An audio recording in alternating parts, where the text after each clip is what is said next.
Clay tennis court, day. A shaky cell phone video shows Nadia, 30s, athletic, vibrant, dominating the tennis court. She steps up to the baseline, sweat glistening on her brow.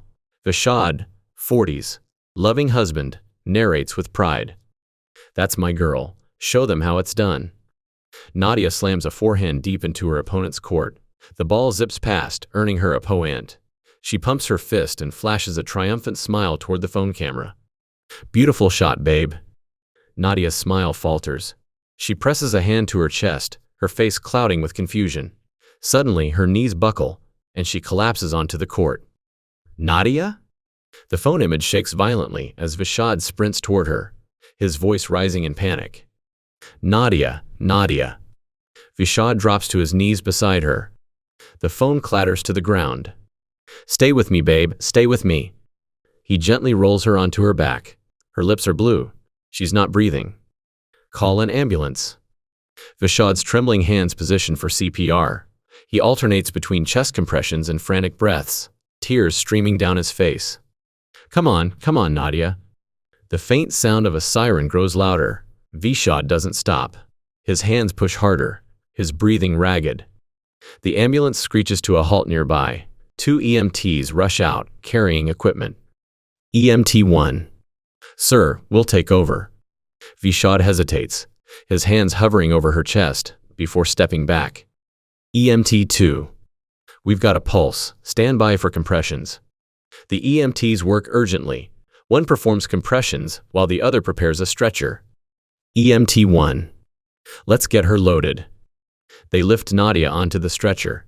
Vishad, in a daze, stumbles toward the ambulance. Interior. Ambulance. Day. The cramped space is filled with the sounds of machines and shouted commands. Vishad grips Nadia's hand tightly as the EMTs continue their efforts. Vishad, don't leave me. Please, Nadia, don't leave me. The ambulance jolts to a stop at the hospital. Interior hospital room. A flatline tone pierces the room. A doctor steps back from Nadia, shaking her head. Doctor. Time of death, 4:23 p.m. Vishad collapses onto her lifeless body, his cries breaking the silence. Vishad. No. Nadia. He clutches her, his wails echoing as the scene fades. Interior medical suite, Dr. Sharma's office, morning. Dr. Sharma, 45, reviews notes on her tablet while Miriam Kincaid, 37, sits across from her. Dr. Sharma looks up from her notes. Dr. Sharma. You mentioned changes in your cycle? Miriam sits up. Miriam. Yes, it's about 3 weeks. It's been that way for several months now. Dr. Sharma leans forward. And you've always been regular before? Miriam. Like clockwork since I started. Dr. Sharma studies Miriam's face, noting signs of fatigue. Dr. Sharma. How are things at the institute? How is your project going? Miriam shrugs. Miriam. I think it's going okay, but my boss wants faster results. Dr. Sharma. Stress can definitely impact cycles, but let's rule out other factors. She pulls up the symptom analyzer AI, entering data with practiced efficiency. The screen fills with possible causes. Dr. Sharma. I'm ordering a comprehensive panel, hormones, thyroid, several other markers. Miriam. The AI suggested those? Dr. Sharma. Yup. Possible causes, suggested tests, possible treatments. You still need a human in the loop to make sure the AI makes sense. Miriam. I use some interesting AIs in my work. Dr. Sharma. They're everywhere these days, but the AI can't do the human part of our work. It doesn't have empathy, and frankly, all it does is to regurgitate. But it does that rather well. She taps her screen, finalizing the orders. Dr. Sharma. The lab has your insurance from last time. Results should come through your patient portal in a few days. Miriam stands up. Thanks, doctor. I appreciate your thoroughness. Dr. Sharma stands up. Of course. Call me if anything changes before then. After Miriam leaves, Dr. Sharma makes additional notes. Dr. Sharma. I hope it's something simple. She's not the first one to come in with this problem. Exterior. California Institute campus, midday. Miriam strides purposefully along the concrete walkway, her lab coat catching the breeze. Sam Ellis, 29, her computer expert, trails behind her. Miriam glances back. She sees that he is hunched over, hand on his chest. Sam? He doesn't respond immediately. Miriam rushes back to him. Sam, what's wrong? Sam is breathing heavily. Sam. Just need a minute. Miriam looks concerned. Miriam. How long has this been happening? Sam straightens up with difficulty. Few weeks. Getting worse. Used to be just after running, but now. Miriam cuts him off. Miriam. Chest pain? And tired. So tired.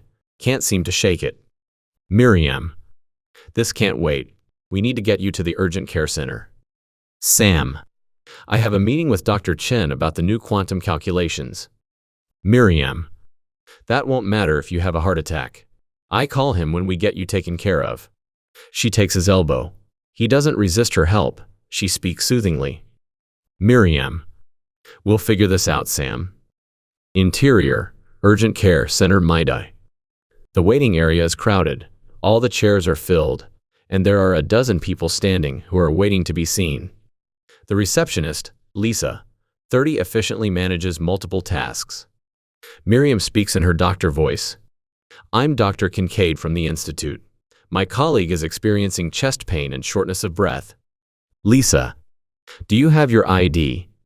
Sam passes her his badge. Lisa scans it and passes it back. Lisa. What symptoms are you having? Sam. Chest pain, fatigue, hard to breathe. It's been getting worse for the past several weeks. Miriam holds up one of Sam's hands. Miriam. He's also showing signs of peripheral cyanosis. Lisa looks up sharply, reassessing the situation. She picks up a microphone and makes an announcement. Code blue. A medical assistant appears with a wheelchair. Medical assistant. Sir, please sit in the chair. We'll get you started with BP and EKG right away. Sam looks embarrassed. Sam. I can walk. Miriam speaks firmly. Sit down, Sam. I'll call Billy to come be with you. Exterior. Graveyard scene, day. A beautiful sunny day in Silicon Valley contrasts the somber mood. Friends and family gather around a freshly dug grave. Nadia's casket is being lowered into the ground. Vishad stands at the forefront, his face a mask of pain. After the ceremony, mourners disperse. Vishad lingers by the grave, staring at the flowers atop the casket. His neighbor, Ravi, 50s, empathetic, warm, approaches cautiously. Ravi. She loved tennis. She told me it was her escape, her way of finding joy in the middle of all the chaos. Vishad. That's exactly what it was. She didn't just play for exercise. She played to forget all the noise, the fear. And now she's gone. Just like that. The last thing I saw was her hand on her chest. She didn't even cry out. Ravi places a reassuring hand on Vishad's shoulder. Ravi. I can't wrap my head around it. Nadia was so full of life. Healthy, happy, vibrant. Vishad. She should be here. She should be playing tennis, laughing, making children with me. I don't know what to think. I don't know what to do. Ravi glances around, lowering his voice. Ravi. Listen, I wasn't going to say anything, but my brother lost a coworker 2 weeks ago. Same thing. And last week, my wife's grandmother passed at a clinic, out of nowhere. Something is wrong, Vishad. I think it's the vaccines. Vishad freezes, his eyes narrowing. Vishad. The vaccines? Ravi. I had a friend who dropped dead, and I knew he had just been vaccinated. Too many people are just dying suddenly. It doesn't feel right. Vishad stares at the grave, his jaw tightening. Vishad. I need to know. I have to know. Ravi grips his shoulder, their shared grief giving way to quiet resolve. After a moment, a well-dressed man, Anjay, 50s, calm and deliberate, approaches with measured steps. Anjay. Vishad? Vishad turns, blinking back tears. Vishad. Yes? Anjay. I'm a friend of Nadia's family. My name is Anjay. I deeply regret meeting you under such heartbreaking circumstances. Vishad. Thank you for coming. I'm Vishad. Anjay looks at him intently. Anjay, you're searching for answers. Vishad. Yes, if you know anything, please tell me. Anjay hands Vishad a book. Anjay. There's a man you should know of, Ted Dodd. He's a brilliant researcher. He's been studying cases like Nadia's. He wrote the book I just gave you about it. Cause unknown. It's all about people dying suddenly. Vishad takes the book, gripping it tightly.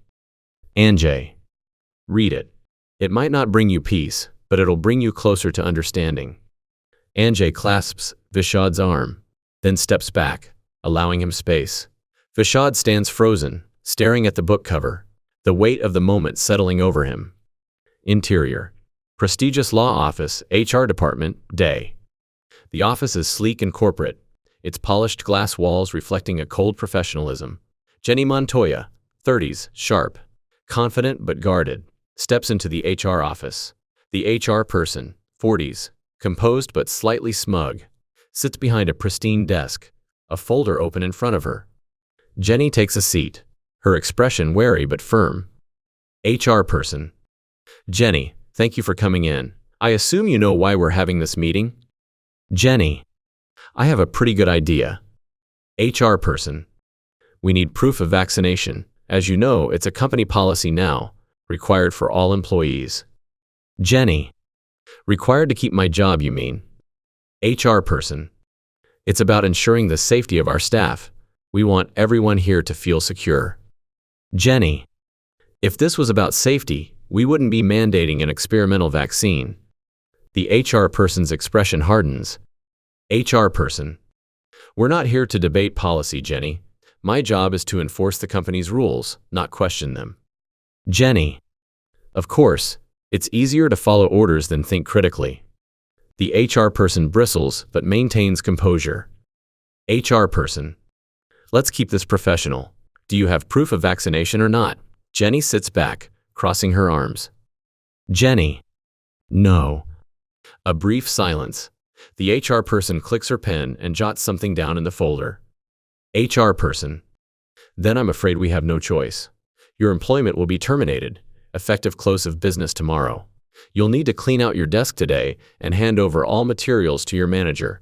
Your keys and badge should be returned to me before you leave. Jenny.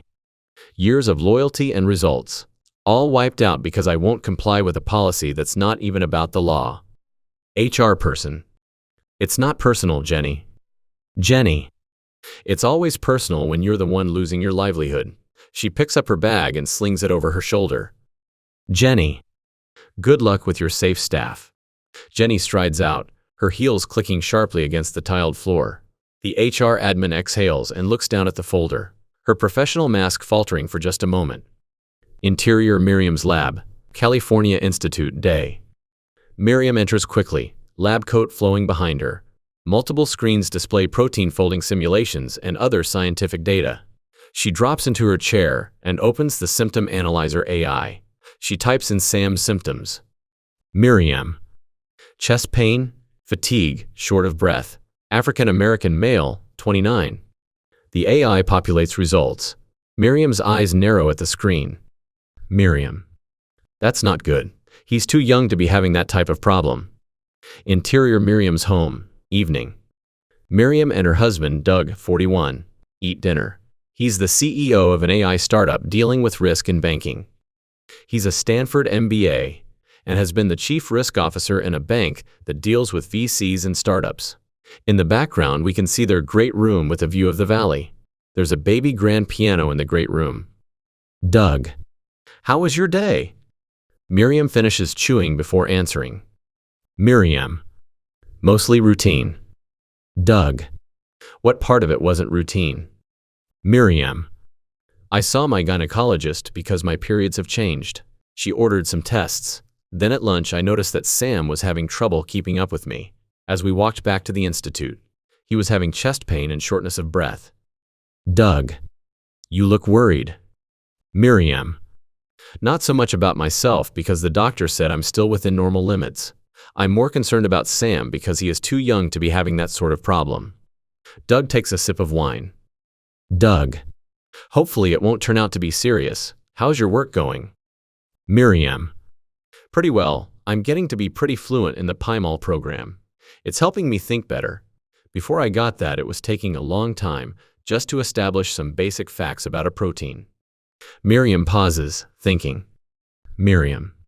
How are things in startup land? Doug. Things are pretty normal, if crazy is normal. If I knew then what I know now, I might not have started this project. Some days I miss working in banks, but it would be boring compared to what I'm doing now. Miriam leans forward, her fingers entwined. Miriam. Do you ever think about quitting and going back to a bank job? Doug. Some days I do, but managing the risks of derivatives is really important. My expertise is the critical piece of the whole project. Plus, my investors have put quite a bit of money into it. I'd be a real jerk if I walked away from it. After they clean up, Miriam goes into the great room and sits down at the piano. She flips through pages of music, finds one she wants to play, and starts playing. Miriam. Nothing electronic could ever sound this good. Interior Doug's workshop, evening. Doug likes to make things using traditional Japanese woodworking techniques. There are no power tools in his shop, only the hand tools that a Japanese craftsman would use. There are some finished pieces lined up along the wall, and racks of lumber for future projects. He got interested in woodworking when a banking job took him to Japan for a year. Doug marks a piece of wood, puts it in a vise, and makes a careful cut. Doug. The cut starts in the mind. Interior working class gym, morning. The gym hums with energy. Old school equipment clanks in the background as a group of guys pump iron in the corner, their banter blending with the faint sound of news on a wall-mounted TV. Sunlight gleams through the windows, highlighting dust motes in the air. Jenny tightens her running shoes at the base of a treadmill. Jenny. I miss my old gym. I can't even afford this much longer. She glances at the TV for a moment, but doesn't pay much attention. The news anchor's voice drones on in the background. Jenny pulls out her earbuds and prepares to slip them in, ready to drown out the noise. But something catches her ear, a phrase that cuts through the ambient chatter. Anchor. Many reports of sudden, unexplained collapse or deaths by professional athletes.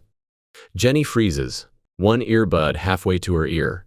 Her brow furrows as she looks up at the screen. Interior. Gym TV screen, morning. The CNN logo spins in the corner of the screen. The anchor speaks with practiced gravity as headlines scroll beneath him. Anchor.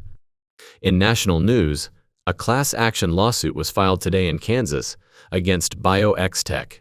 Plaintiffs are seeking compensatory and punitive damages, alleging that BioXTech engaged in false advertising while knowingly concealing the vaccine's harmful effects. Interior. Working class gym. Morning. Jenny stands frozen, her hand gripping the treadmill rail.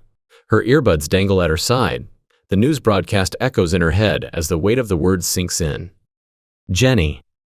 I got fired from my last job because I wouldn't take the goddamn jab. Now this. They lied. They knew it didn't stop transmission or infection. And the injuries, the deaths. She glances at the treadmill, then back at the TV. Jenny grabs her bag and strides toward the exit, skipping her workout entirely. Interior. Jenny's office building, day. Jenny walks into a modest but well-maintained office building on Wilshire Boulevard, just a few blocks from Veteran Avenue. The hum of activity surrounds her as she enters the elevator. The old elevator creaks as it ascends. Jenny watches the numbers light up, her mind racing. Jenny. If Kansas can sue them, so can I.